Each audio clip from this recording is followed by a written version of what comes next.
The first of three sources that I've chosen for this video presentation is a journal article titled President Al Gore and the 2003 Iraq War, a counterfactual test of conventional wisdom, written by Frank Harvey.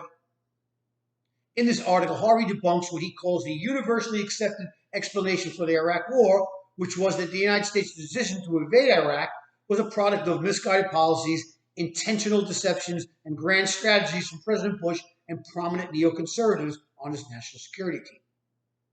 Harvey argues that the Bush neocon war thesis remains an unsubstantiated claim and a position which lacks perspective and a seriously undeveloped argument. The author claims to have corrected these misconceptions by providing a much stronger account of events and strategies that pushed the U.S. coalition closer to the war. His analysis is based on both factual and counterfactual evidence and ultimately confirms the role of path dependence and momentum as a much stronger explanation for the sequence of decisions that led to the war. Harvey also refutes the conventional neocon view that had Al Gore won the 2000 presidential election, the Iraq War would have never happened. The author argues that despite the absence of neocons in a hypothetical Gore administration, President Gore would have been pressured to make all of the same major decisions on Iraq.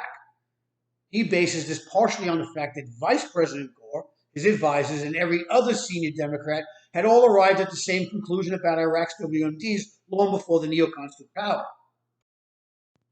My next source is a journal article published in 2018 written by several authors titled Rhetoric and Recollection, Recounting the George W. Bush Administration's Case for War in Iraq.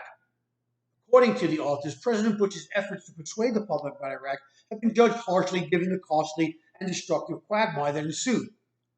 They contend that the war has become a point of reference for those concerned about the failure of news media and political institutions to check presidential war-making powers. The authors argue that public recollection of the substance of the official case for war is incomplete, filtered by years by critical commentary, media revision, apologetics, and selective memory. They contend that it is necessary to assess how the Bush administration used public argumentation to convince the country of the necessity of the invasion. This article's main focus is how President Bush and its top officials rhetorically framed the casus belli at the time. It draws on a systematic content analysis of U.S. officials' Iraq war framing in their public speeches and statements. My third source is an article titled Iraq, a Decade of Lost Opportunities, written by Mina Del Arobe in 2013, 10 years following the March 2003 invasion. In her article, the author points out that 2013 was a bittersweet anniversary for the Iraqi people.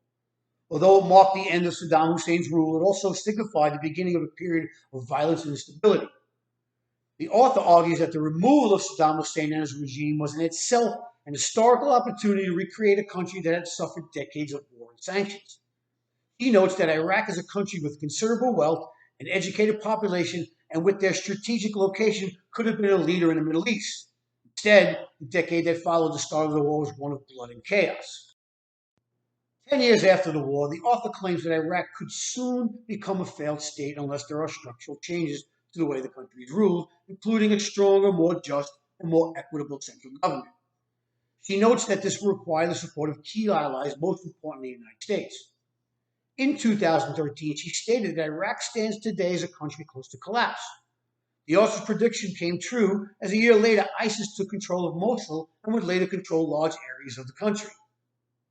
Since this article was written, Iraq has struggled to maintain any resemblance of a consistent government.